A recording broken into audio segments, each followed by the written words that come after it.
I wanted to talk about self-sufficiency, and this is a calculator I found for the state of Washington, and it's at a website, thecalculator.org.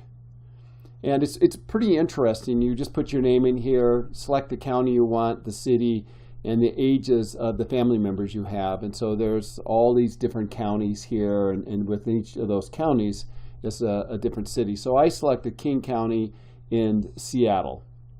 And so I go next here. And what it creates for me is the minimum wage that I would need to make. Both my spouse and me would need to make working 40 hours a week. So even though this is just self-sufficiency, which is really the near poor, this is just the basic needs of a family like this family here of 4 living in this community without any public or private help.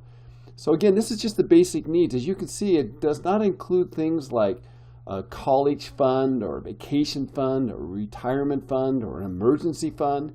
So even at the salary level, one major health issue or a car accident can start to put this family into debt. As you can see here, they're given almost $1,400 a month for housing. Housing is expensive in Seattle. There's not a lot of vacancy there, and so even at this, you're going to get a pretty basic apartment, and it might not be in the best part of Seattle either. You're certainly not going to have a view of the Space Needle or looking out at the Puget Sound at all.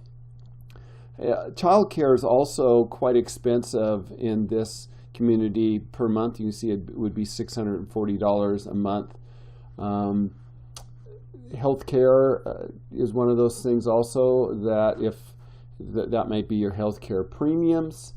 So you're going to have to make quite a lot of money to just be self-sufficient in Seattle. $53,000 a year would sound like you would be living pretty well. So let's take a look at another community. And what I like about this, it gives you options of deciding that maybe you can't afford to live in that specific part of Seattle. So let's look at another part here. So you see the amount went down from $54,000 to $39,000 in another part of the state here. And so the housing cost is really one of the contributing factors here. It went down from almost $1,400 down to $655. So you'd be able to find a place for a lot less money. Transportation costs would be a little bit more. One of the things that's nice about Seattle is they have a lot of public transportation, so you might not have to use your car as much. You could take the public transportation to get around and to get to work there.